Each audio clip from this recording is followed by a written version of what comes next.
Hello guys, in this video I am going to show you how to turn on the show in store stock function on the iKey application, thereby being able to see whether a particular item is in stock in a nearby store close to you.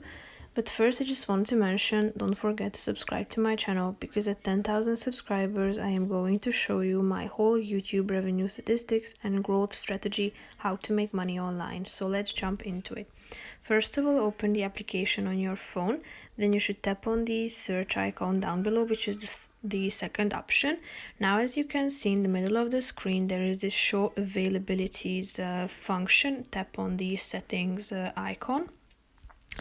And now you can select whether you would like to turn on the show in store stock by tapping on this button.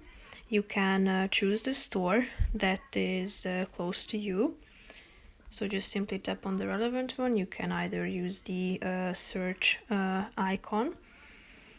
And now if you select a product that you are interested in and you scroll down, you can see that it is in stock in the nearby store.